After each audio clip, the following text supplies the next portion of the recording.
Hər birinizi salamlayıram. Qonaqlarımıza xoş gəldin deyirəm. Bugün Qaraçuxur Bələdiyyəsindən Dövlət Agentliyinin birgər layihəsi olan tədbirə yığışmışıq.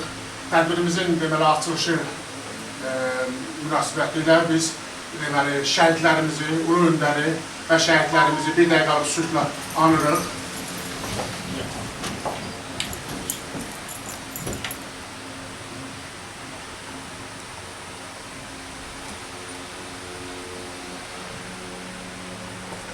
Allah rəhmət eləsin. Allah rəhmət eləsin.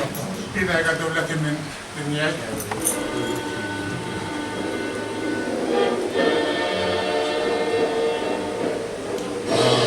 Azərbaycan, Azərbaycan, ey qəhrəmanlı şanlı vətənim, səndən ötürəm bilməyə cürə hazırım, səndən ötürəm bilməyə cürə qadim,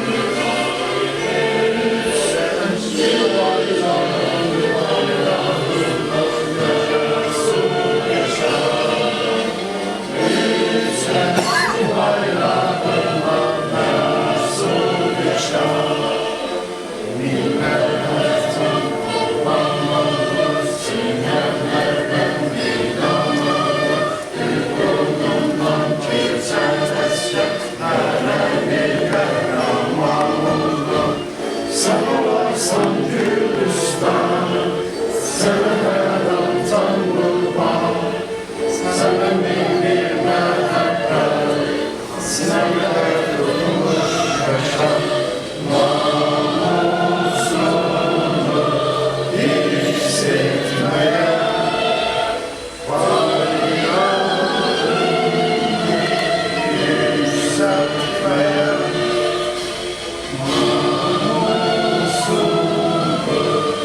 Mənim uzun illər tanıdığım, dostum, qardaşım,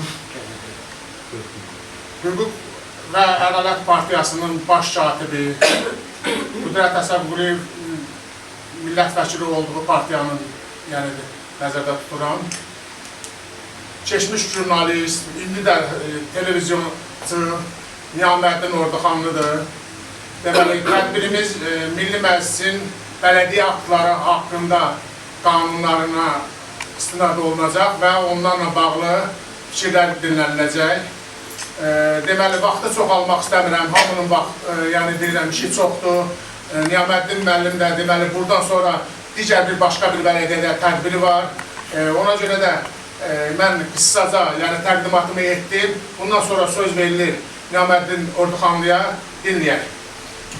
Təşəkkür edirəm, çox dəyərli, çox hörmətli İxtiyar müəllim və hörmətli Qaraçuxur Bələdiyyəsinin rəhbərliyində olan şəxslər, mühasibat, vergi işçiləri və qəsəbə sakinləri.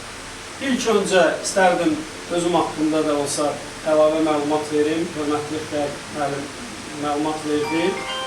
Mən Ədalət və Demokratiya Partiyasının baş katibi, qeyri-hökumət təşkilatının rəhbəri politolog Niyaməddin Orduxanlı. Bugün biz Bakı şəhərinin Suraxanı rayonunda fəaliyyət göstərən Qaraçuxur Bələdiyyəsini təsadüfən seçməmişik. Bugünkü bizim təşkilatın, rəhbərlik etdiyimiz təşkilatın layihəsi məhz Azərbaycan Respublikasının qeyri-hökumət təşkilatlarına dövlət dəstəyi agentliyinin maliyyəsi ilə icra olunan bir layihədir. Burada əsas dövlət agentliyinin bu layihənin dəstəkləməsi Azərbaycanda fəaliyyət göstərən 700-ə yaxın yerli özünü idarə etmə institutunu yaxından problemlərini dinləmək, onların haqqında qanunvericiliyin Milli Məclisin nəzərdə tutduğu, qəbul etdiyi qərarları birgə müzakirə etməkdir. Yeri gəlmişəm, əlavə bir məlumat da vermək istəyirəm ki, mən bu sahəyə, bu bələdiyyə institutuna çox yaxın şəxslərdən biriyəm. 1999-cu ildə Azərbaycanın 21 yaşlı ən gənc bələdiyyəsi seçilmişəm. 25 il ardıcıl Abşeron rayonundan bələdiyyə rəhbərliyində təmsil olunmuşam, bələdiyyə üzvü olmuşam ardıcıl olaraq. Ona görə mən sizlərdən biriyəm.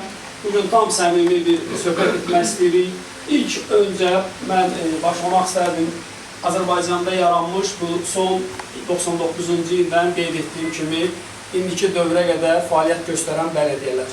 Bələdiyyələr bizim təşkilatın düşüncəsinə görə bugün Azərbaycanda çox böyük, geniş statusa malik deyil. Biz buna çox təəssüflə bildirmək istəyirik və düşünürük ki, bu sahədə Azərbaycanda bir sıra qanunların qəbul olunmasında böyük bir yer almalıdır.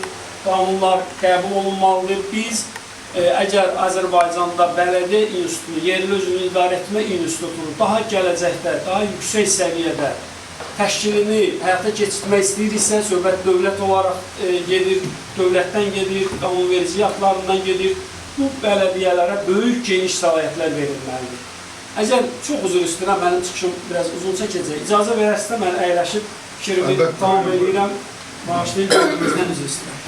Yəni, bizim təşkilatın yanaşması, prizması odur ki, əgər konstitusiya ilə qəbul edilmiş qanuna görə Azərbaycanda 95-ci il konstitusiyasında yerli özünü idarə etmə funksiyası həyata keçirilirsə, bu daha böyük, geniş səlahiyyətə malik olmalıdır. Azərbaycan bayrağını qoruyan bir şəxs, qurum kimi fəaliyyət göstərməlidir.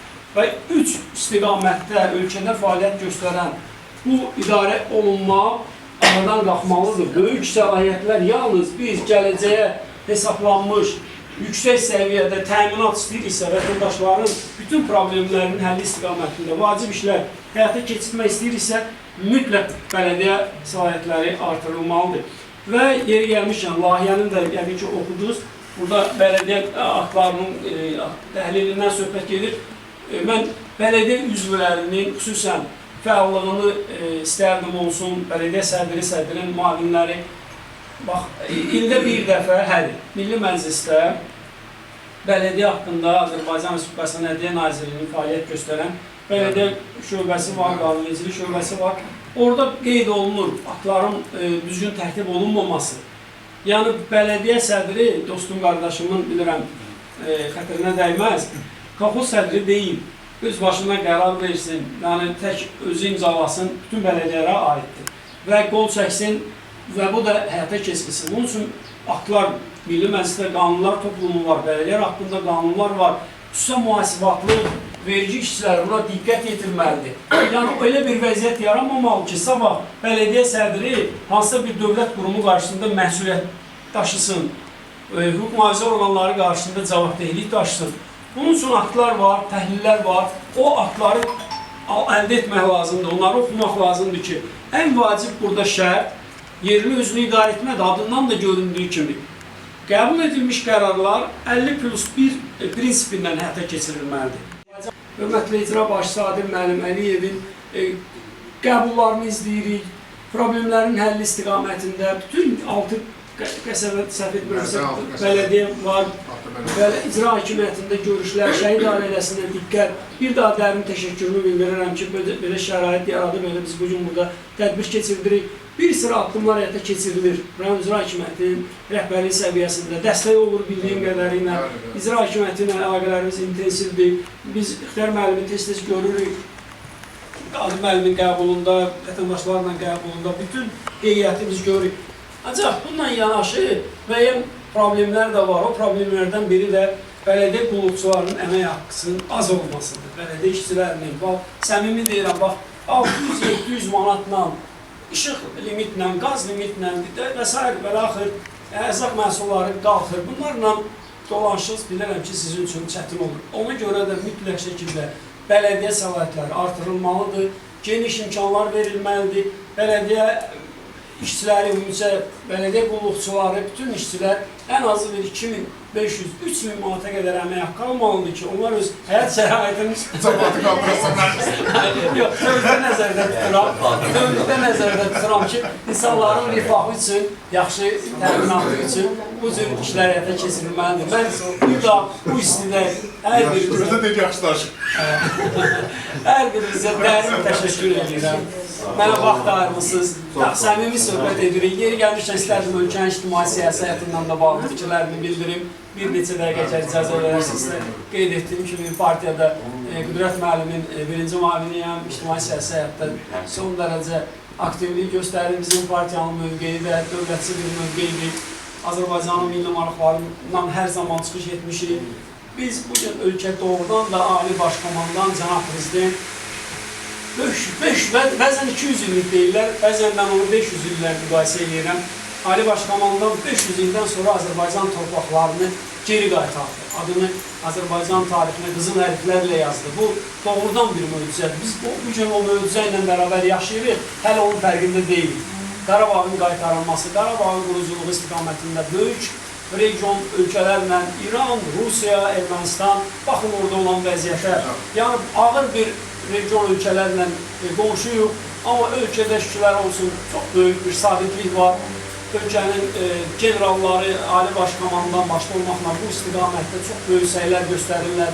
Sabitliyimiz, əmin-amanlığımız, bütün istiqamətdə bizim fəaliyyətimiz ölkə olaraq daha sürətli islahatların həyata keçirilməsini arzu edirik bir partiya olaraq, bir siyasətçi olaraq, qeyri-hökumət təşkilatının rəhbəri olaraq ki, biz dövlətin hər zaman yanındayıq, milli maraqların müdafiəsində heç vaxt əsirgəməmişik. İşlərimiz uğurlu getməlidir, bu dövlət bizimdir. Mən hər zaman çıxışında qeyd etdim ki, yaxınlarda Qərbi Azərbaycan icmasından da dəvət almışdım. Mən düşünürəm ki, Ali Başkomandan Cənab Prezidentə Tanrı 3 böyük bir missiya üzərinə qoyur. Belə düşünürəm. O birincisi Qarabağı azad etdi, Azərbaycan xalqına geri qaytardı. İkincisi 100 minlərlə, milyonlarla Qərbi Azərbaycanlının, o cümlədən də bizim ailənin nəzərdə tuturuq, Qərbi Azərbaycana qayıdışını sülh şəraitində, qayıdış konsepsiyasını həyata keçirməkdir. Onu da Tanrı İlham Əliyevin üzərinə qoyur. Bəli. Gördüm. Gördüm. Və bu bizim doğal haqqımızdır. Beynəlxalq hüquq buna bizə imkan verir. Biz Qərbi Azərbaycanlılar məcburən evimizdən gərgin salınmışıq. İnşallah Ali Başkomandanın uğurlu səyi nəticəsində biz onu da həyata keçirdəcəyik. Və nəhayət üçüncü bir missiya Cənab Prezidentə bütöv Azərbaycandır, Cənubi Azərbaycandır. Prezident İlham Əliyev təsadüfən Dünya Azərbaycanlıları Kongresi qurultayında qeyd etmədi ki, mən 50 milyonluq Azərbaycanın prezidentiyəm, 40 milyondan artıq soydaşımız Cənubi Azərbaycandadır. Ümid edirik ki, bu Amerika ilə İran arasında baş vermiş hadisələrdə bizim 40 milyonluq soydaşımızın hüquqları da bərpa olunacaq. Onların ən azından ana dilindən dərs keçmək hüququ əldə olunacaq və Azərbaycan tez bütövləşəcək. Bu bizim yolumuzdur. Hər birimizə bir daha dərin təşəkkür edirəm. Bu istidə vaxt ayırdınız və sizin suallarınıza da açıram. Bir daha sonsuz təşəkkürü bildirirəm. Çox sağ olun. Sözü olan var, nəsə kimsə əlavə eləmək istəyir. Təklifi olan, problemi olan, bax, millət vəkili Qüdrət müəllimdir. Kiminsə şəxsi bir ola bilər, hüquqi pozular, problemi olar. Göstərdik, gəl. Məsələ var, buyurun. Bu polis günü olur, bəlkə gömrükçülər günü olur. Niyə bələdiyyə qrupları günü olmur? Bu biraz bizim üçün də biraz maraqlıdır ki, nəyə görə elə olmur? Yaxşı fikirdir, mən onu bugünkü çıxışda qeyd edəcəm. Təşəkkürü qeyd edəcəm. O təşkili biz bir neçə dəfə vermişik. Amma başqa bir şeylər də var da, qanunvericilikdə boşluqlar da, yəni bu vergi sahəsində də o məsələləri də qaldırmaq lazımdır. Bir zaman yadımdadır, yeni başlayan dövrlərimizdə 2000-ci, 2001-ci ildə qədər fiziki şəxslərin daşınan əmlakının, yəni bu avtomobillərdən gedirdi də söhbət. Onların vergiləri bələdiyyələrə ödənilirdi. Rahat bir vergi idi və o da gəlirdi bizim büdcəmizə. Sonra sahibkarlıq fəaliyyətində məşğul olan obyektlərin vergisizləri o alındı. O alındı. Sonra bu mədən vergiləri bizdən alındı. Yəni indi biz sizin çıxışından yanaşma belədir ki, verilsin, amma verilməyin əvəzinə hansı nazirlik güclüdür, onu bələdiyyələrdən alır və özəlləşdirir. Yəni, fiziki şəxs, qanun vericisi nə yazır? Fiziki şəxslərin əmlakından gedirlər söhbət. Səfər əmrəmsə, bizdən soruşdular ki, sizin büdcəniz nə qədərdir? Mən o vaxtı həmin büdcəni 4-ə vurdum. 4-ə vurdum, aylıq. Onlar bizə güldülər açığı. Dedilər ki, bizim sizdən çox öyrənilməsi çox şeylərimiz var.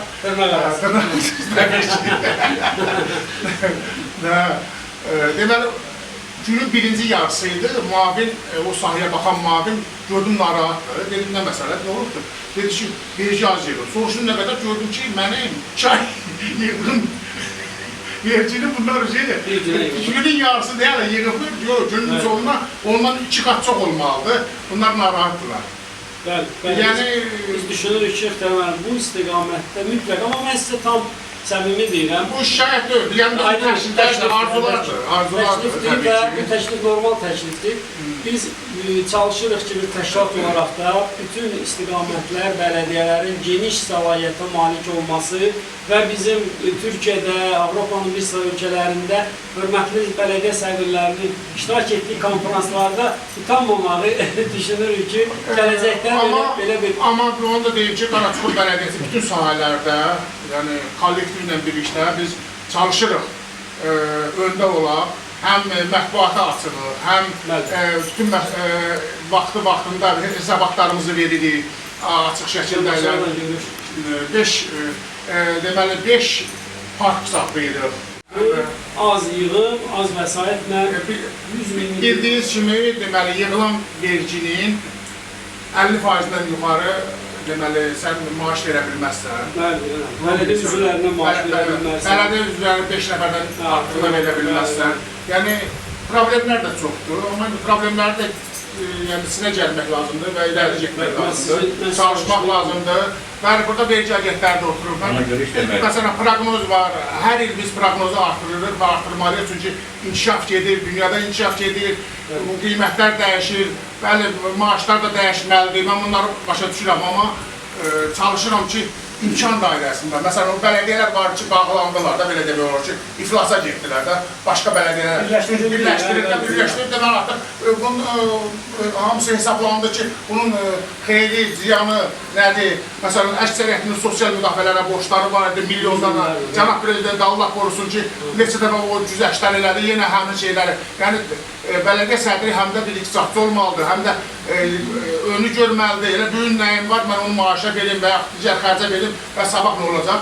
Sabah və onun sosial müdafiəsini ödəyə bilməm, onun vergisini ödəyə bilməm, onun suyun, işığın, qazın, digər şeyləri ödəmə, yaşıllıqları qoruma, əhalinin qulluğunda dayanma, nə olacaq onlar? Yəni bunlar hamısı bələdiyyə sədrinin yerində olanda təbii ki, o işlər də az büdcə ilə də o işləri görə bilər, görməlidir. 3 qəbirstanlıq saxlayırıq, məsəl üçün, gündəlik dəfinlər var, onların təmizliyi var.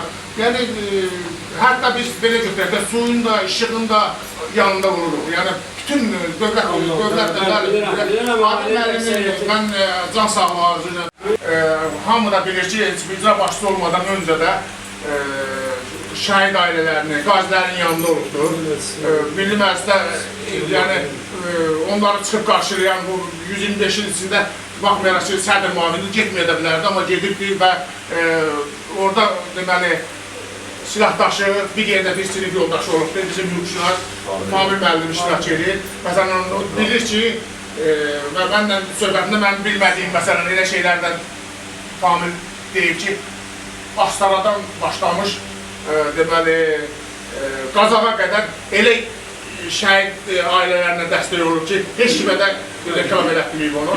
O günü Elçin Dəmbəranskidə, deməli, cənab başçıya hücum olan zaman orada çıxış elədi ki, 8 dənə Ramanada ev bəxş elədi, dedik biz onu çıxardaq da efirə dedi ki, ehtiyac yoxdur.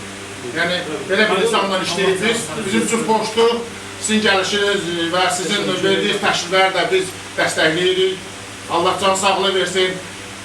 Belə Təşəkkür edirəm. var olun. Təbii də Adil müəllimə, hörmətli Adil müəllimə, mən sizə, burada olan şəxslərə, Dövlət Agentliyinə təşəkkür edirəm ki, Azərbaycanın il ərzində bax bu cür prioritet istiqamətlərini, layihəsini dəstəkləyir, maliyyə dəstəyi verir.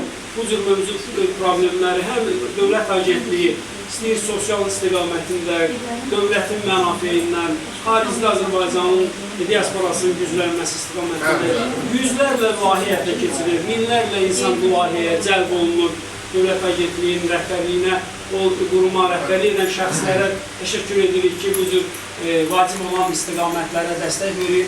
Yüz minlərlə insan bu layihələrə cəlb olunur və önəmli olan bizim hər birimizin məqsədi ölkəmizin, dövlətimizin inkişafında maraqlı olmaq və bu istiqamətdə səylərimizi, imkanlarımızı birləşdirməkdir. Vaxtımız çox azdır. O müəllimə də...